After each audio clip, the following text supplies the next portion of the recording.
तो दोस्तों power Rangers Dino fury का सीजन 2 हमारे सामने आ चुका है। और जिन लोगों ने अभी तक ये शो नहीं देखा है तो यार क्या कर रहे हो, जाकर देखो ना। खैर, जिन लोगों ने देख लिया है उन लोगों ने ध्यान दिया होगा कि इस शो के अंदर हमें बहुत से पुराने पावर रेंजर्स के रेफरेंसेस देखने और सुनने को मिले।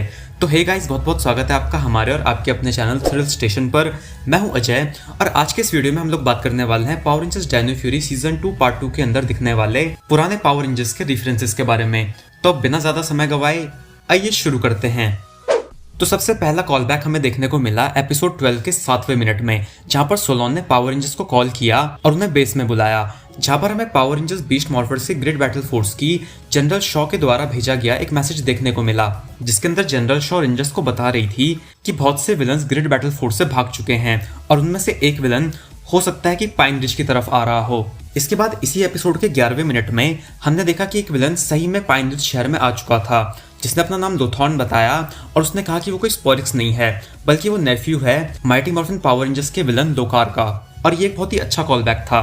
इसके बाद इसी एपिसोड के 17वें मिनट में हमने देखा कि पावर रेंजर्स ने लोथॉन को हरा दिया और उसे ब्लास्ट होने के लिए आउटर स्पेस में भेज दिया, लेकिन आउटर स्पेस में जाकर फटने से पहले उसने कहा कि मुझे यहाँ से एंजल ग्रोव दिखाई दे रहा है। और हम सबको पता है कि एंजल ग्रोव वही जगह है जहाँ पर माइटी मॉर्फिन पावर रेंजर्स के इवेंट्स हुए थे। इसके बाद 13वें एपिसोड के 5वें मिनट में हमें एक बार फिर से पावर रेंजर्स बीस्ट मॉर्फर्स के रेफरेंसेस सुनने को मिले, जहाँ पर हमने ग्रेट बैटल फोर्स और इवॉक्स के बारे में सुना।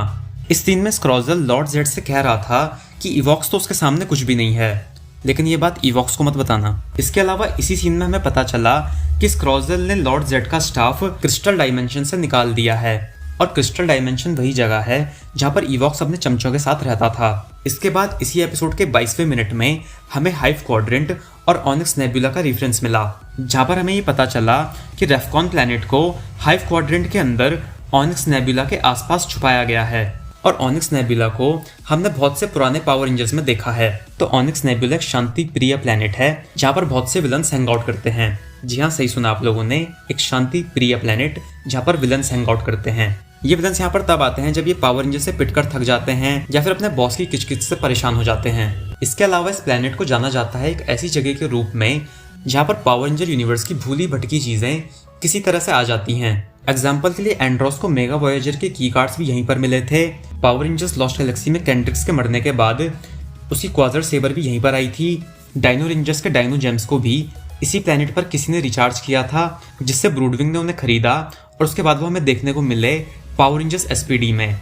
इसके अलावा पावर रेंजर्स ऑपरेशन ओवरड्राइव के वंसा रेंजर क्रॉसओवर के दौरान दिखने वाले विलन थ्रैक्स का ऑपरेशन बेस भी इसी प्लैनेट पर था। इसके अलावा इसी सीन के अंदर हाइव क्वाड्रेंट का भी जिक्र हुआ, जो पावर रेंजर्स एसपीडी का रेफरेंस है, क्योंकि हम सभी को याद है कि पावर रेंजर्स एसपीडी के पहले एपिसोड में ट्रूबियन एम्पायर ने एलेंड्रिया प्लैनेट को डिस्ट्रॉय कर दिया था और ये प्लैनेट हाइव क्वाड्रेंट में ही मौजूद था। और पावर रेंजर्स एसपीडी के इवेंट्स साल 2025 में हुए थे और पावर रेंजर्स के मेन यूनिवर्स के अंदर अभी साल 2022 चल रहा है। इसका मतलब ये हुआ कि हाइव क्वाड्रेंट के अंदर अभी भी कहीं ना कहीं पर एलेंड्रिया प्लैनेट होगा। इसके बाद अगला रेफरेंस हमें मिला 15वें एपिसोड के 6ठे मिनट में, जहां पर blue morphing master green morphing master को पकड़ने के लिए आए थे, लेकिन पावर रेंजर्स ने उन्हें रोकने की कोशिश की और उन्हें बताया कि ग्रीन मॉर्फिंग मास्टर के इंटरवेंशन की वजह से पावर रेंजर्स की बहुत मदद हुई है। जिसके बाद रेंजर्स ने उन्हें लेजेंडरी डेटाबेस दिखाया, जहां पर हमें बहुत से पुराने पावर रेंजर्स के विजुअल्स देखने को मिले।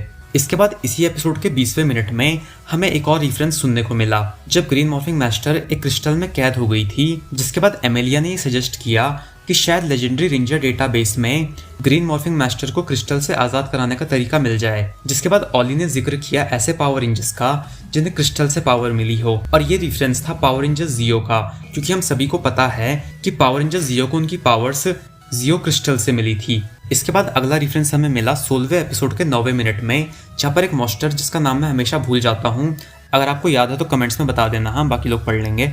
तो उसने कहा कि मैं कैप्टन हूँ, मेरे आगे सर झुकाओ। जिसके बाद जेटो ने उसे मुंह तोड़ जवाब दिया और उससे कहा कि अगर तुम कैप्टन हो तो हम म्यूटनी चुनते हैं। अब म्यूटनी असल में पानी के जहाज पर इस्तेमाल होने वाली एक टर्म है, जिसके अंदर जहाज पर काम करने वाले सेलर्स रिवोल्ट करते हैं और जहाज से कैप्टन को ओवरथ्रो करके जहाज को अपने कंट्रोल में ले लेते हैं। और ये रेफरेंस था पावर रेंजर्स लॉस्ट गैलेक्सी के विलन कैप्टन म्यूटनी का, जिसे ट्रकीना ने खत्म कर दिया था। इसके बाद 17वें एपिसोड के 22वें मिनट में हमें एक और रेफरेंस सुनने को मिला, जब फर्न ओकडेल कॉलेज के लिए रवाना हो रही थी, तो बस में चढ़ने के बाद उसने इजी से कहा कि मे द पावर प्रोटेक्ट यू, और ये कैच फ्रेज है पावर रेंजर यूनिवर्स के पहले मेंटोर जॉर्डॉन का। इसके बारे में रेंजर फैंडम ने हमें पॉडकास्ट में भी बताया था। इसके अलावा यही कैच फ्रेज हमें पावर रेंजर्स वाइल्ड फोर्स के फॉरएवर रेड एपिसोड में भी सुनने को मिला था, जहां पर डॉक्टर टॉमी ऑलिवर ने अपने साथी रेंजर से कहा कि पावर तुम सबकी रक्षा करे।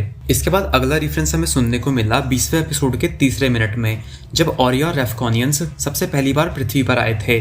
तो उनके शिप को देखने के बाद रेंजर्स ये सोच रहे थे कि शिप के अंदर कौन हो सकता है, जिसके बाद हार्वी ने मजाक मजाक में कहा कि जरूर लॉर्ड जेड, गैल्वेनैक्स और वेंजिक्स के साथ आ गया है। और ये रेफरेंस है, अरे छोड़ो यार, अगर ये चीज़ भी मुझे बतानी पड़ जाए तो लानत है हमारी पावर रेंजर कम्युनिटी पर। इसके बाद आखिरी रेफरेंस हमें सुनने को मिला 22वें एपिसोड के 18वें मिनट में, जहाँ पर हमें ये पता चला कि एमेलिया की एक छोटी बहन आने वाली है और उसके मॉम डैड उसके लिए झूला या फिर ऐसा ही कुछ पेंट कर रहे हैं। और यहाँ पर हमें पता चला कि पावर रेंजर यूनिवर्स के अंदर कलर्स का नाम उन शहरों के नाम पर रखा गया है जहाँ पर पावर रेंजर्स देखे गए हैं, क्योंकि ग्रीन को ब्रायवुड ग्रीन बोला जा रहा था, जो कॉल बैक है पावर रेंजर्स मिस्टिक फोर्स का, क्योंकि पावर रेंजर मिस्टिक फोर्स के इवेंट्स ब्रायवुड शहर में हुए थे। ब्लू को ओशन ब्लफ ब्लू बोला जा रहा था, जो कि कॉल बैक है पावर रेंजर्स जंगल फ्यूरी का, क्योंकि जंगल फ्यूरी के इवेंट्स ओशन ब्लफ शहर में हुए थे। और येलो को कॉरिंथियन येलो बोला जा रहा था, और ये कॉल बैक है पावर रेंजर्स आरपीएम का, क्योंकि पावर रेंजर्स आरपीएम के सारे इवेंट्स कॉरिंथ सिटी के अंदर हुए थे। और आप सभी को याद होगा कि कॉरिंथ सिटी के बाहर का टोन काफी ज्यादा येलोइश दिखाई देता था। अब ये जरूरी नहीं है कि हर रंग का नाम चेंज कर दिया गया हो, बल्कि ये भी हो सकता है कि हर रंग के एक स्पेसिफिक शेड का नाम चेंज किया गया हो। खैर, ऐसा करने की वजह ये हो सकती है कि पावर रेंजर यूनिवर्स के अंदर लोगों ने as a mark of respect colours का नाम चेंज कर दिया हो और कलर्स के नाम के आगे उन शहरों के नाम लगा दिए हों जहाँ पर पावर रेंजर्स सबसे ज्यादा बार दिखे हैं। और इसी वजह से ग्रीन को ब्रायवुड ग्रीन बोला जाता है, क्योंकि ब्रायवुड में जंगली इलाका बहुत ज्यादा था। ब्लू को ओशन ब्लफ ब्लू बोला जाता है, क्योंकि ओशन ब्लू कलर का होता है। तो हाँ, वैसे ये एक अच्छा तरीका है रेंजर्स को ट्रिब्यूट देने का। तो दोस्तों, ये था Power Rangers Dino Fury season 2 part 2 के अंदर मौजूद रेफरेंसेस के बारे में एक छोटा सा वीडियो। अगर हमसे कोई रेफरेंस मिस हो गया हो तो हमें कमेंट सेक्शन में जरूर बताइएगा। इस वीडियो पर आने और यहाँ तक बने रहने के लिए आप सभी का बहुत बहुत शुक्रिया। अगर आपको वीडियो अच्छा लगा हो तो इसे लाइक करें, अपने दोस्तों के साथ शेयर करें और हमारे चैनल को सब्सक्राइब करें। आपसे जल्दी ही मिलेंगे फ्रेंड्स एक नई वीडियो के साथ। तब तक अपना ख्याल रखिए। Thanks for watching.